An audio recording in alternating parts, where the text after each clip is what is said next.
Good morning. The hearing board of the South Coast Air Quality Management District is in session. Today is Wednesday, February 7, 2018. We are meeting in the hearing board room in Diamond Bar. There is one change to the calendar this morning.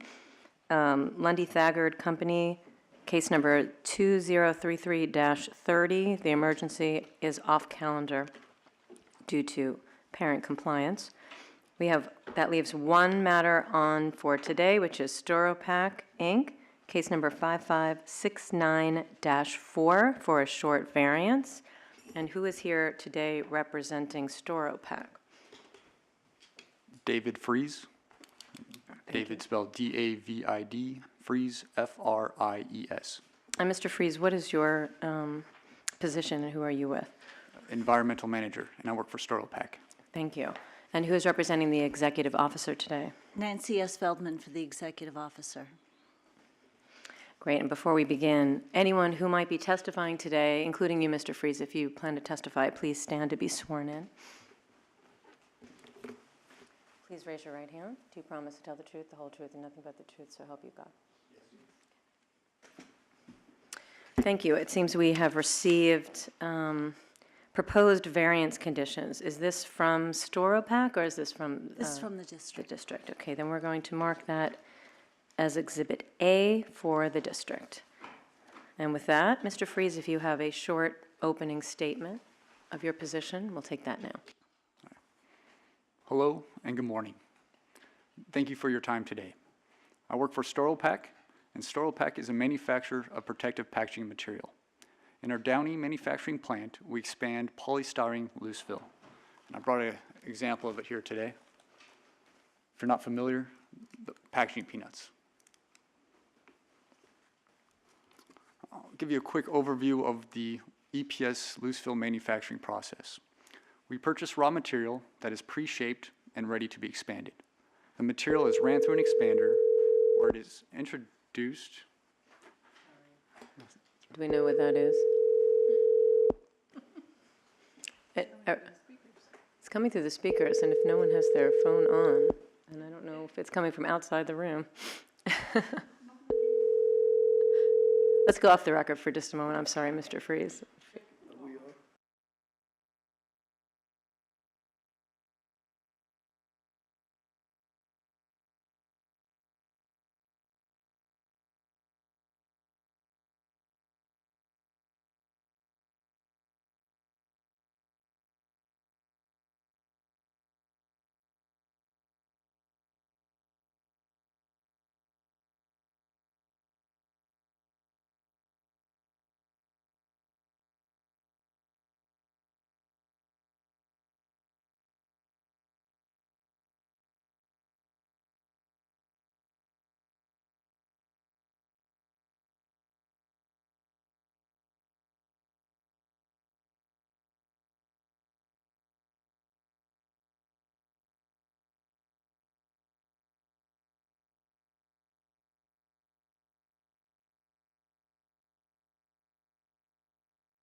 It sets it up, I think, nice.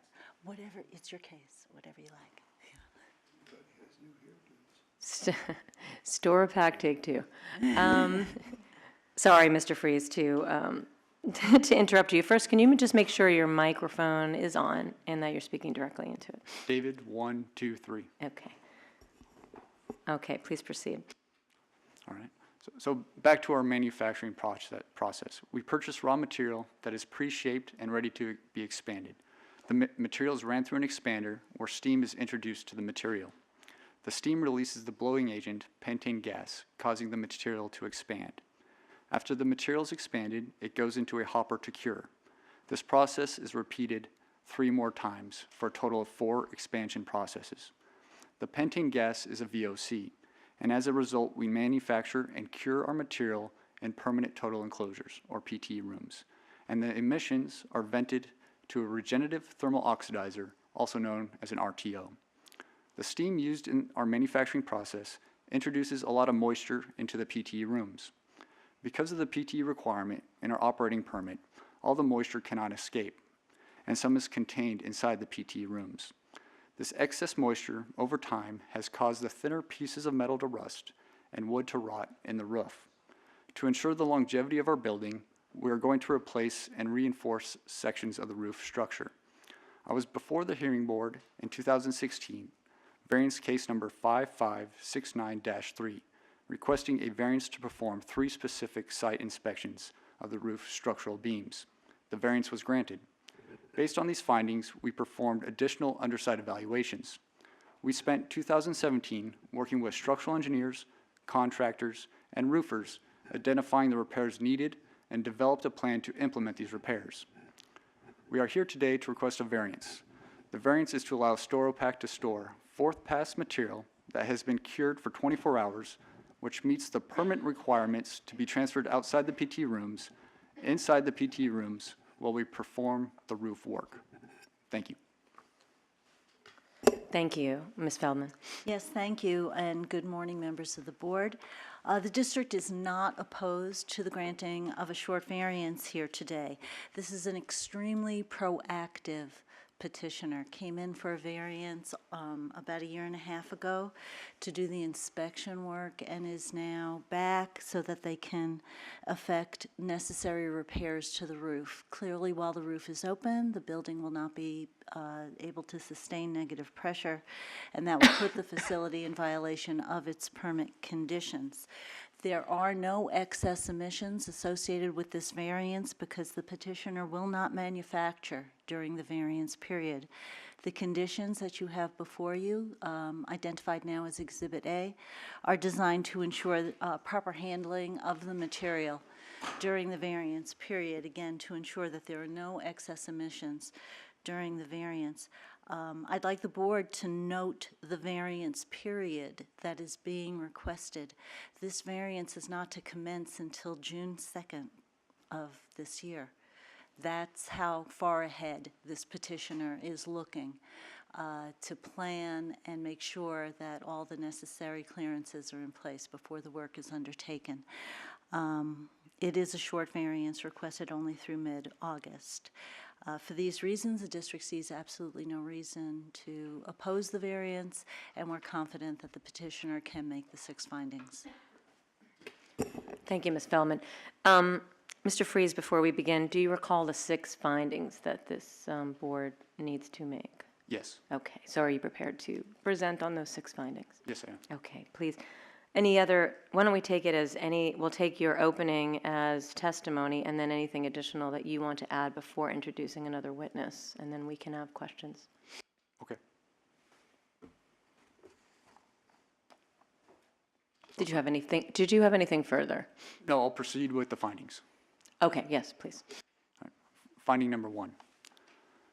STOROPAC manufactures its EPS loose fill inside permanent total enclosures. The emissions contained in the PT rooms are vented using negative pressure to the regenerative thermal oxidizer, where the emissions are destroyed. To perform the roof repairs, which is the ceiling of the PT rooms, to perform the roof repairs, the roof, which is the ceiling of the PT rooms, will be removed.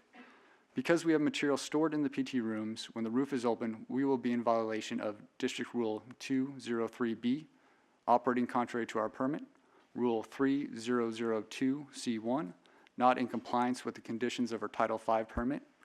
For our permit to operate, permit number F99968, permit condition 7, the open roof prevents the PTE from venting the air to the air pollution control equipment.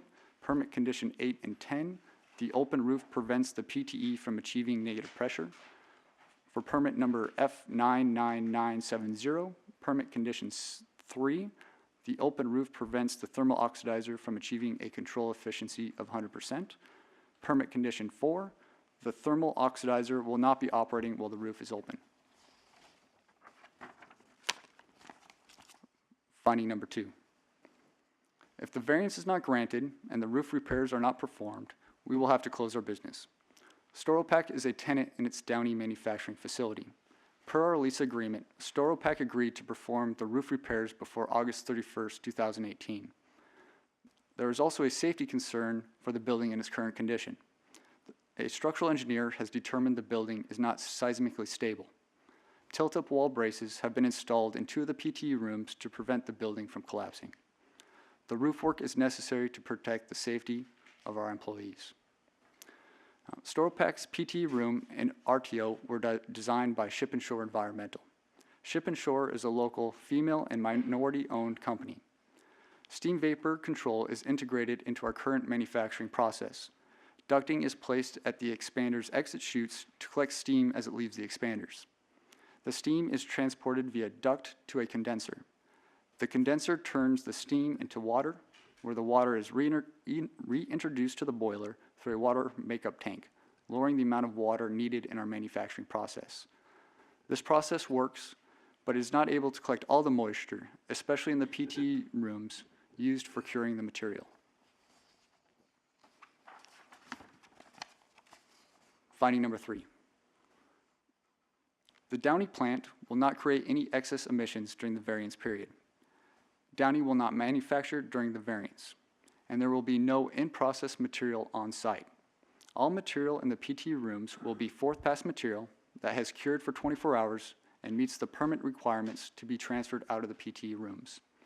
No excess emissions will be generated during the variance.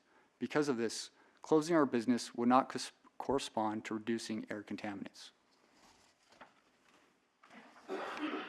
Finding number 4. Storopac will significantly curtail its operations, but a variance is still required. No manufacturing will occur during the variance period.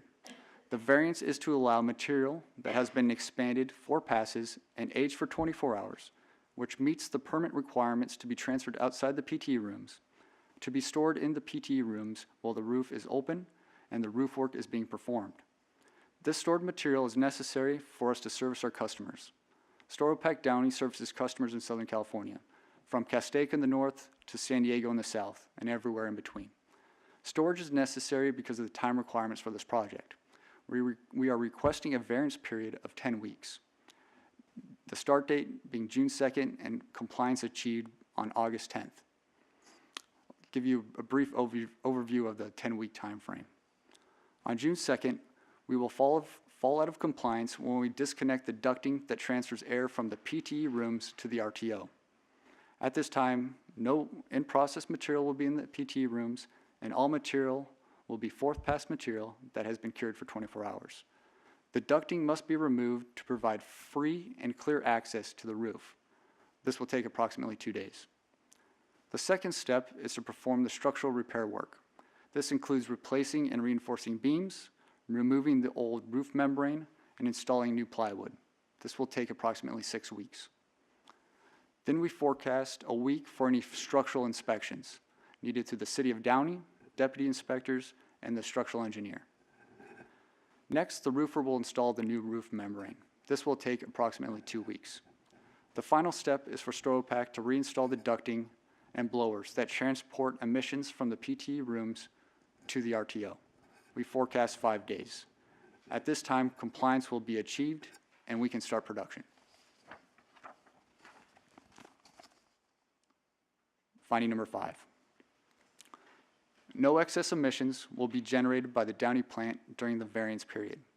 Storopac will not operate any equipment, expand any material, or store any in-process material during the variance.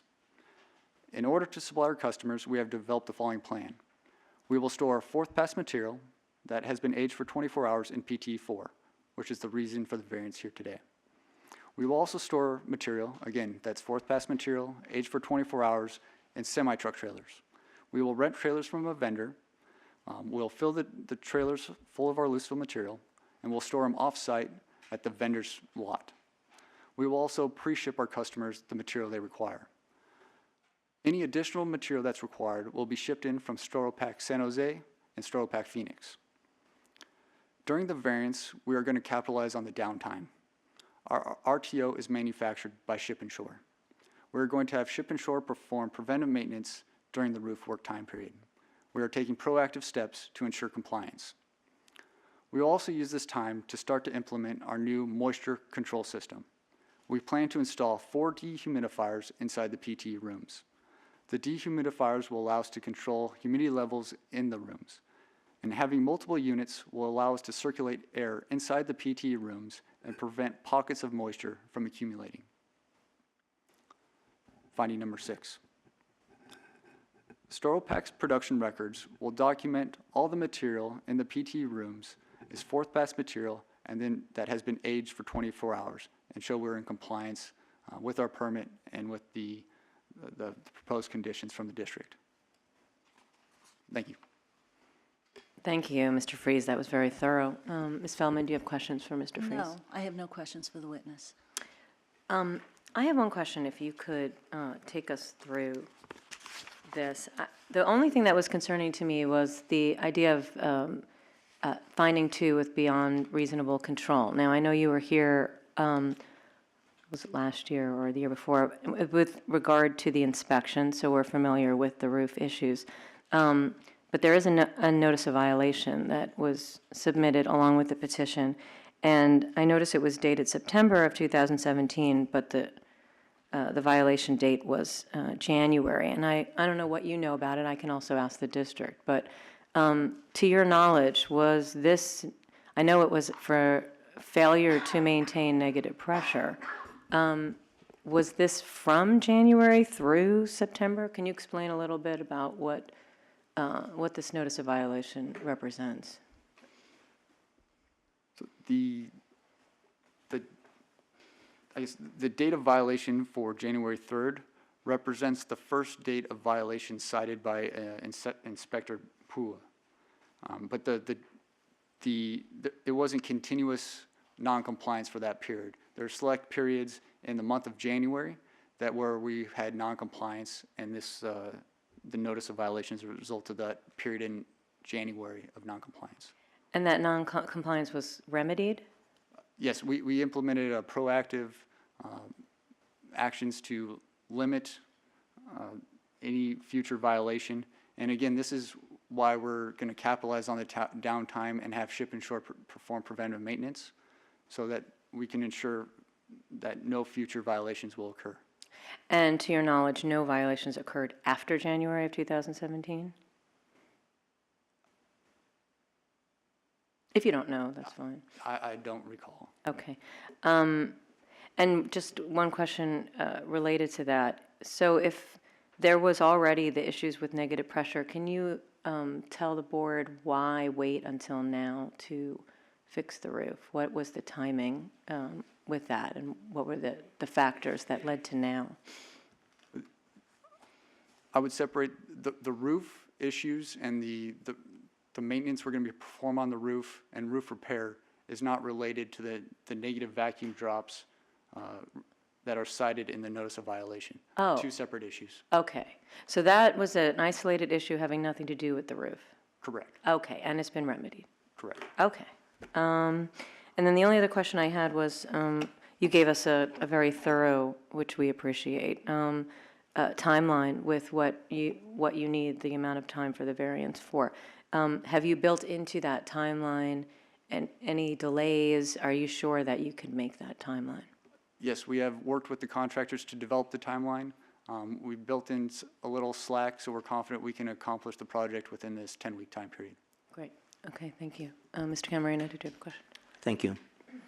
Mr. Freeze, can you give us a little bit of detail as to what caused the loss of negative pressure in January of 17?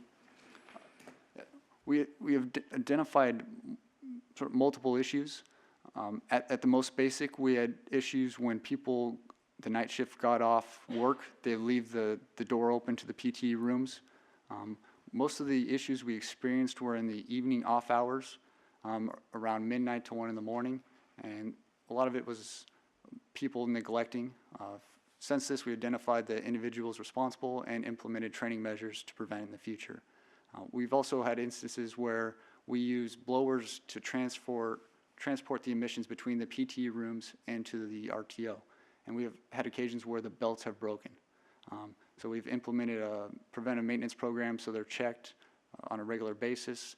The belts are inspected, greased, to make sure everything's operating properly. And we also have a stock of belts on the facility in case something happens, we can address it immediately. How did you discover some of the non-compliance issues in January of 17 were a result of employee error? For our permit, we're required to monitor the negative pressure at all times, so we can identify the time the non-compliance occurs, and then we can backtrack that to identify the issue. Do you know if there's been a follow-up inspection by the district after January of 17? Yes. So, and I believe this actually, Michael performed the annual inspection as part of our Title V requirement. So, and that I believe was in March, April timeframe. Of 2017? I believe so. Okay, Yes. thank you. Ms. Byrd, do you have a question? I just have one brief question. In the petition, you include a very nice timeline of how we got to today. And the only question I had was, I noticed that there are some times that you have no work performed because of busy season. But is there anything that SterilPac neglected to do in getting this schedule to move faster? If you look at it, there are a few things I could pull out if you like, but if there's anything that you know of that may have delayed. So SterilPac's a tenant in the facility. So we have to balance the needs of our production, meeting our customers' needs, the landowner, the building owner, their needs, and they brought in a structural engineer. So we had multiple parties working together to develop a proper solution. And a lot of the time period between the last variance was working with the structural engineer to identify the best solution. And that took time.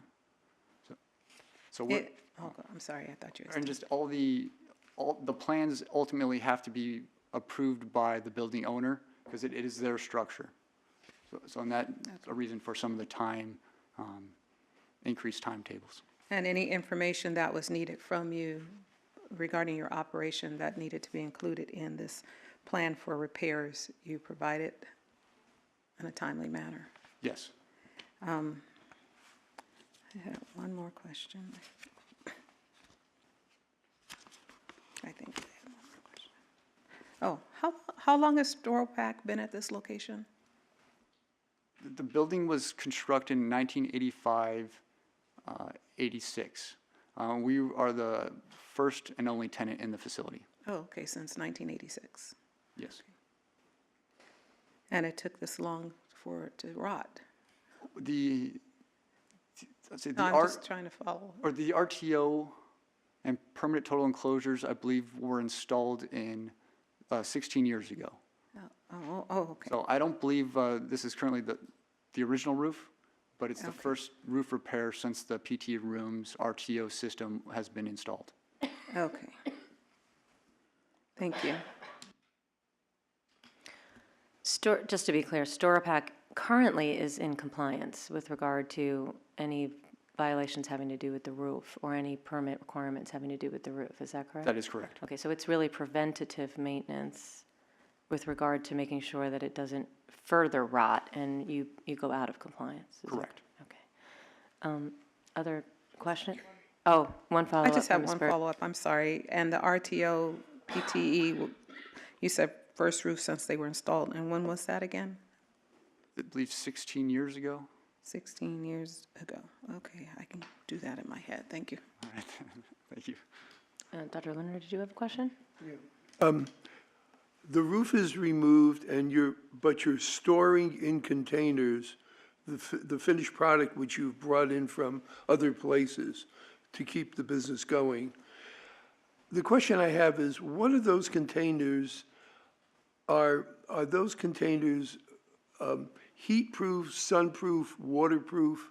Because the roof is open, and my understanding of almost everything that you're doing is it's going from a sealed room to a truck eventually to a client. I just wonder if, what these containers look like. Are they cardboard? Are they just simply plastic? Are they metal? Can you tell me? Inside the PT room, the curing hoppers are a vinyl mesh material. So a giant vinyl bag, in essence. But the material that you're bringing in from these other parts of your Locations, company, yes. they're just coming in with this vinyl mesh container? No, they will be bagged, ready for retail sale. So actually in our facility in Downey, we rent 2 buildings. So building 12007 is where we manufacture the EPS, but all the bagging occurs in our building 12005. So all the bag material will most likely be unloaded in 12005 and resorted and placed on semi-trucks for delivery to customers. So it'll become, in essence, pre-bagged, taken off one trailer, divvied up to the correct quantity and shipped out to a customer to use. Okay. Just please understand that I'm a physician. I'm not an engineer.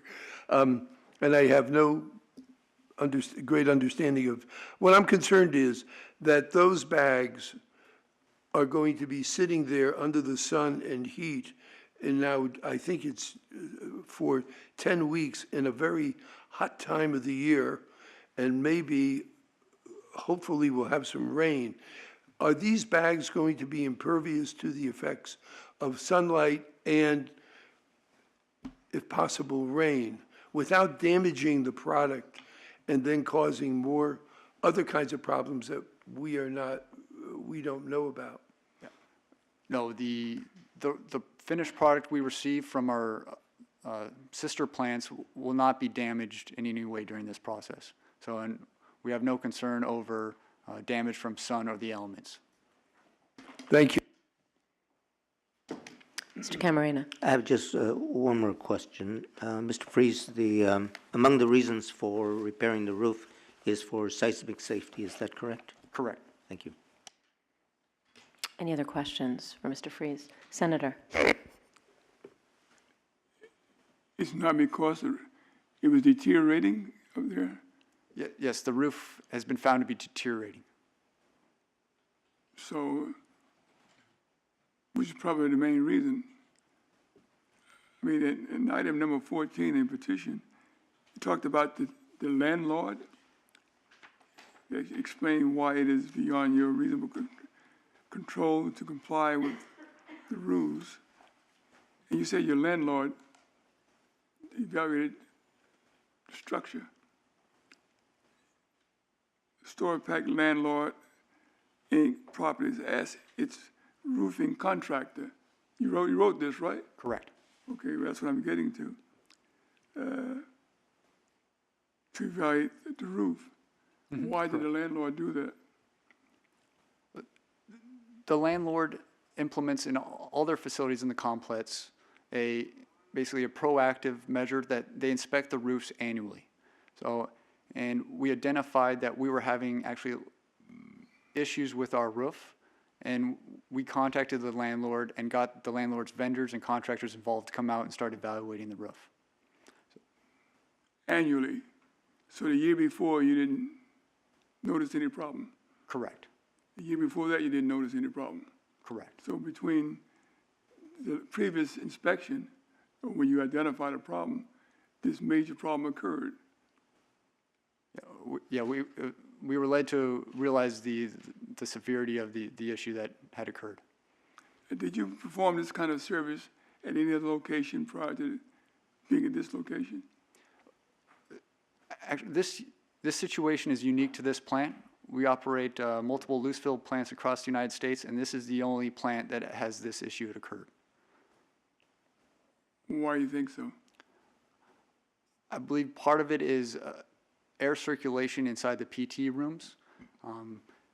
Circulation is limited by the natural draft openings, allowing the fresh air to enter the PTE rooms, and the RTO, in essence, being able to extract that. And then just pockets naturally develop in the corners of the PTE rooms and the corners of the building. How long have you been working for the company? I've worked for the company approximately 7 years. 7 years? Correct. So you were not participating in the design and configuration with the purpose of performing this function? No, I've been in this function for about a year and a half, since the last hearing. I see. So, I mean, environmental engineer perhaps would have taken notice to the fact, I'm not saying that it did or did not, the fact that you're going to have moisture accumulating, and that would adversely affect the operation of that equipment. I think it'd be helpful to point out, with this new roof too, all roofs degrade over time. All roofs will rot. It doesn't matter if it's a manufacturing facility or your house. With this new roof, the contractor will guarantee their work for 5 years. The roof material itself is guaranteed for 10 years. So we've been exposing this roof to the PTE environment for over about 16 years. And even this new roof is only guaranteed for 10. So roofs will rot, will decay. It's just something we have to stay on top of and monitor. But hopefully with this new dehumidifier, we'll be able to lengthen that time and extend it. At the other locations, did they have a roof? Yes, all manufacturing occurs inside a building. Did they use a dehumidifier or, No, they do not. pardon? No. They did not, in the other locations? Yeah, no, all the other locations do not use a condenser or dehumidifiers.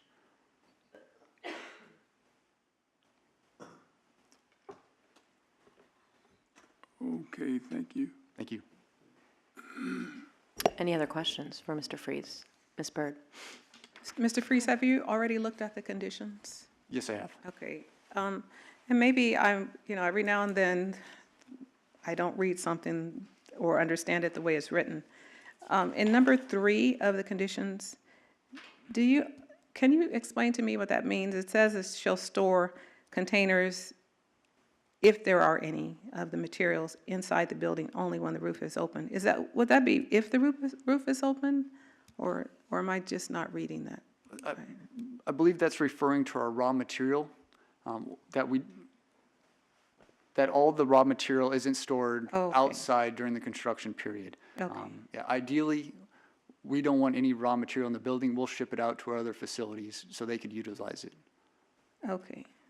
So maybe, I didn't clearly understand it. Maybe if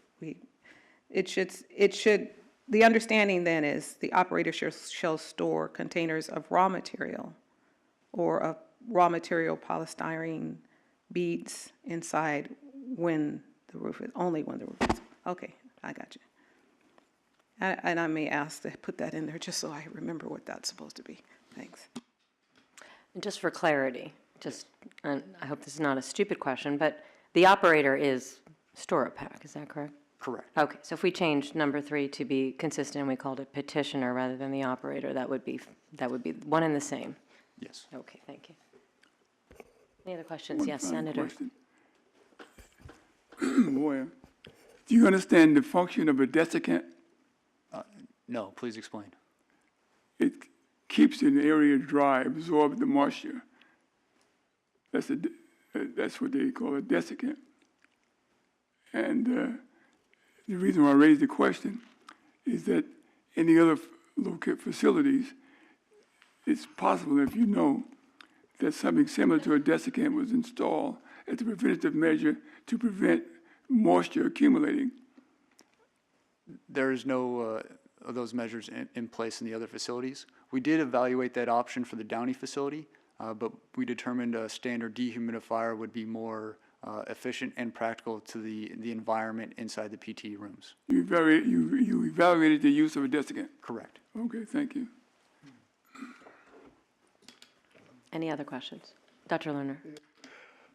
Just as, for my own information, the rules governing you also govern all the ones in California, is that correct? That- the enclosure, the total enclosure, is that correct? No.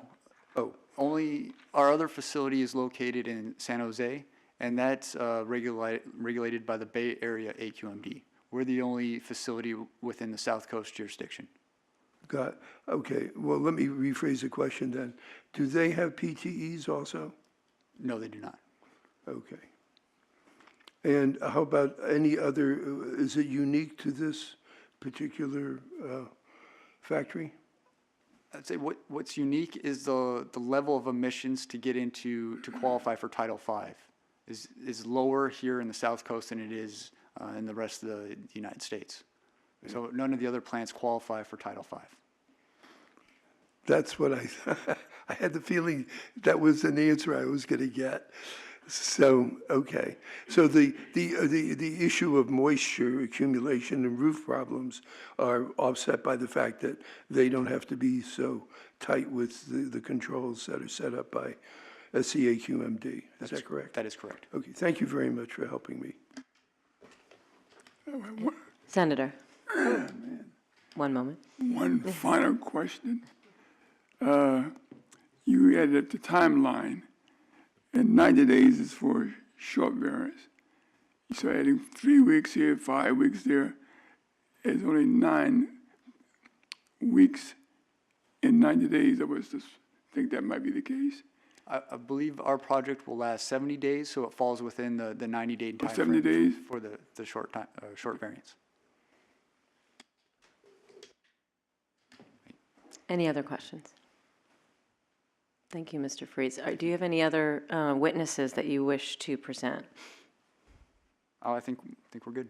Great. Ms. Fellman, would you like to present any witnesses? No, we do not intend to call any witnesses. I do have Tracy Nguyen with me. She is from engineering. She is not from compliance. We did not believe that there were any compliance issues that impacted the granting of this variance. Anyone wish to hear from an engineer? Thank you, Ms. Fellman. Hearing all that, I'm going to ask if any member of the public wishes to be heard today. And seeing none, Mr. Freeze, if you could give us a short closing, that would be great. Thank you for your time today. The roof work needs to be performed. As tenants, we are stewards of our landlord's property. As a company, we need to make sure the building is safe for our employees to work in. We have developed a plan that will not generate any excess emissions in our facility. The plan balances the needs of our customers and compliance with the South Coast AQMD. We are requesting you grant a variance to allow us to store fourth pass material that has been aged for 24 hours that meets the permitted conditions to be transferred out of the PT rooms and sold to our customers in our PT room while the roof work is being performed. Thank you. Thank you, Ms. Fellman. Closing? Yes, just very briefly, again, the district is not in opposition to the granting of a short variance here today. I do want to call attention, just because it's interesting, that we do have here a case where the petitioner is not presently in violation of district rules, but is relying on the part of finding one that says that the petitioner is or will be in violation. In this case, the petitioner will not be in violation of district rules for another approximately 5 months, 5 months, February, March, April, May, June. A number of months. 4 months. And there's some cases that you might hear where the violation will be speculative when it's put out so far in advance. You might ask a petitioner, how do you know for sure you're going to be in violation at that point in time, and actually request that the petitioner come back closer to the violation date. In this particular case, there has been planning of this project since May of 2016. The petitioner has provided detailed timelines. This is clearly work that must be done. It's just a question of when, and in fact, their agreement with the landlord requires that it be complete by August 31st of this year, which means that this petitioner has a very good handle on when they're going to be in violation and when the work is going to be complete. For that reason, the district finds that petitioner has presented sufficient evidence upon which this board may make the findings associated with the granting of a variance, and the district is not opposed. Thank you, Ms. Feldman. Mr. Camarena, do you want to start deliberation? Sure. I think the important thing here is partly what Ms. Feldman mentioned. Petitioner is not in violation, and during the period of the variance that is requested, there will not be any excess emissions as a result of petitioner shutting down its operation during the variance period. Petitioner has presented evidence that it will be in, that it is not in violation at present, but will be in violation beginning June 2nd of this year. And the violations will be of the rules and conditions cited on page 4 of its petition. And the violations will be due to conditions beyond the reasonable control of the petitioner. And the senator brought up a good point, and that is about the moisture. The moisture was known, however, despite the installation of a dehumidifier, the moisture present did result in the degradation of the wood and some of the metal items that secure the roof. At present, the roof is in such a state that a repair of the roof is necessary. And among the reasons that it's necessary now is that it is presently not seismic safe.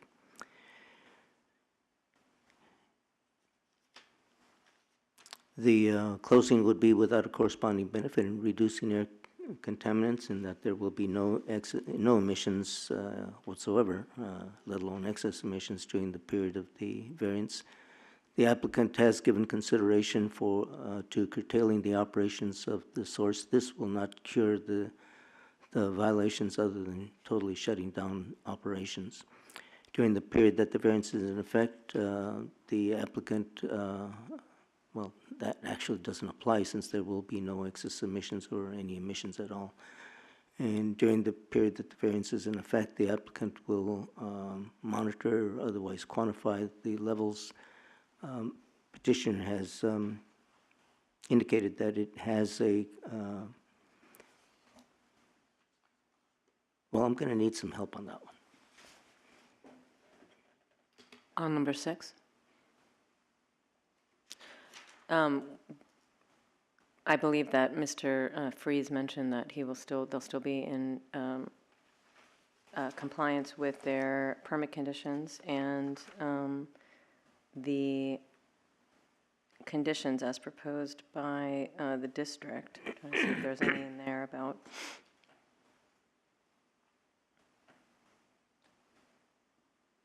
Well, the equipment will be shut down.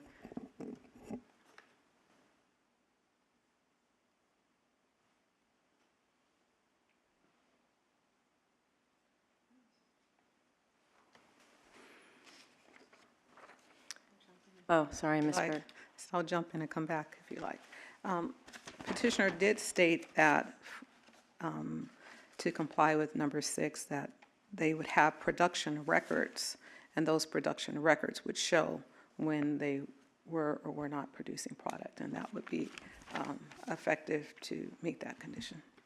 Thank you. I agree with that. Although I assume that those production records, either they're required to be made available in the permit. Okay, well, thank you. Mr. Freeze has indicated, without opening the record, Mr. Freeze has indicated that that is what he did testify to. Thank you, Ms. Bird. And I wanted to just add to, I agree with the findings as Mr. Camarena, you have laid them out.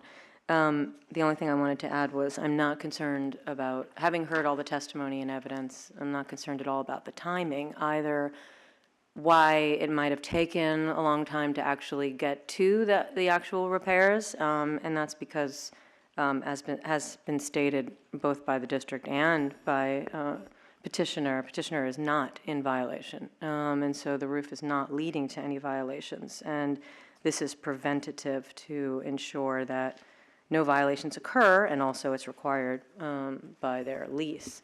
And I'm also not concerned about the time frame with regard to the fact that it won't begin until June, because I believe that this is just one of those, I think it's very rare that we have petitioners that come to us so early and have planned for the fact that they're going to, the petitioner is going to have all of its needs met so that it can continue to operate and still result in no emissions, no excess emissions.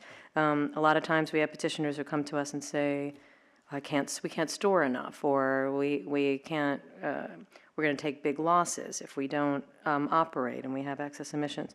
So the fact that this time frame allows for that, I think is good. And as Ms. Feldman pointed out, clearly they will be in violation at that time. Anyone else have anything to add? Oh, Ms. Camarena. Yeah, I would like to add that not only was there excellent pre-planning, but the presentation was well organized. Thank you. Ms. Bird, did you have something to add? I just wanted to just say that I agree that I think we can make all the findings that they've been laid out. And while it did concern me that they got to this point without knowing that they would get there, I'm thinking that 16 years is a little while to be in operation, and perhaps that makes sense that you might not expect that you would have to repair the roof due to moisture until recently. And then, of course, everything will be in place during this time, or put in place during this time to try to reduce the possibility that that will happen again. I also wanted to note that petitioner is using this opportunity to do some preventive maintenance work in addition to the work on the roof to other parts of the facility. And that's always a good thing, to minimize having to come in here as much as possible. Thank you. Thank you. Anyone else want to add to the discussion? Dr. Lerner, did you want to add? Just to comment on the presentation, it was a little confusing to me because I don't recall being present for the previous hearing on point 3, but I thought your argument and your presentation were excellent. And I want to compliment you on that, and also being very kind to me, asking my naive questions. And I have no argument about the findings, the 6 findings that are necessary. Senator, you want to? In the testimony of the petitioner, you explained the fact that you had some concerns about the roof early on after various inspections, and caused the landlord to do an inspection and estimate repairs that needed to be made. And that's, you mutually agreed that they had to be done. And if they were going to be done, then of course you would be in violation of those rules. And you decided to get a timeline to make the repairs. And during that time period, when it commenced making repairs, you would be in violation. So that's typical planning. Looking ahead. Thank you. Thank you, board members. Anyone else? Anyone wish to make a motion? Mr. Camarena. In the matter of StorePack Inc., case 5569-4, I move that we grant a short variance commencing June 2nd, 2018, and continuing through August 10th, 2018, from the rules and regulations and conditions cited on page 4 of the petition in this matter. And the short variance is subject to the conditions set forth on Exhibit A, with the following addition on condition number 6. We'll insert the date of February 22nd, 2018. I believe that's 15 days. Not sure we need that one. So we strike proposed condition number 6 and renumber condition number 7 as number 6, and there are no excess emissions as pointed out by Ms. Byrd. Thank you very much. That concludes my motion. I'll second the motion, and just a couple of additions.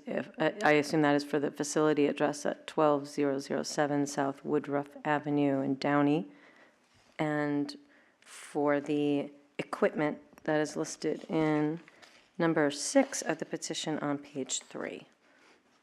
And also one very minor change to the proposed variance conditions, if we could, just to be clear and consistent, in number 3, to cross out the operator and instead insert petitioner. Oh, yep. I'll accept those changes. Ms. Byrd. I was going to suggest that the other conditions as well should somehow start with petitioner shall, because they're kind of open as to who does what, but that's just a suggestion. Like number 1 says only materials that have been expanded. I would just say that petitioner shall store only materials that have been expanded. And that would be the same for the others that don't start with petitioner. I worry that that a condition like number 1 would read more like a command to store. Okay. And to think that those types of conditions might be better suited as they are written. Well, it still says shall be stored, even in the condition, even though it doesn't start with petitioner. It says only materials shall be Only- stored, but if it says petitioner shall, Shall only. it's however everyone is comfortable. I'm not sure if it slightly could change the meaning. Okay, well, it would make it more clear for me, but if it doesn't make it clear for the motion maker, then it doesn't matter. Madam Mr. Chair, Cameron? perhaps Ms. Feldman might have a comment on that. No? Actually, when drafting the conditions, which I received from engineering, thank you so much, I shared your concern, Ms. Prusak. Usually, I craft all my conditions as petitioner shall. In this particular case, it almost seemed like an invitation to do so, when this is one of those situations where if this occurs, then that will happen, if that makes sense to you. But I don't think that there would be any problem with compliance with the variance conditions. This petitioner understands quite clearly what they need to do during the variance period. So if the hearing board does feel more comfortable making it look a little bit more like standard variance conditions, I would have no objection to that. I propose we leave them as is. Ms. Byrd? I'm going with, if that's what the motion maker says, that's his motion. I'm going to leave it. Okay, and I'll accept that. Senator? In your proposed variance condition, number 7, you talked about. Number shall 7 is now number 6, but yes, You got to notify the clerk. yes, that's a standard Was that- variance condition as well. Was that part of your motion? Of course, yes. Yes. All of these, with the exception of number 6, which was removed, since there are no excess emissions, were part of the motion. Go ahead. They still notify the district in case they have any excessive emission, wouldn't they do that? They are not being granted a variance from excess emissions. They're being granted a variance from the roof while they are shut down, and so as a result, they should have no excess emissions. Thank you. Any other discussion on the motion? Okay. Senator, how do you vote? Doctor, how do you vote? Aye. Ms. Byrd, how do you vote? Yes. And Mr. Camarena votes yes. Yes. And I vote yes. Motion passes 5-0. Thank you very much again for an excellent presentation, which made everything go very well. Good luck. Yeah, I'm very curious. Why didn't they design this room?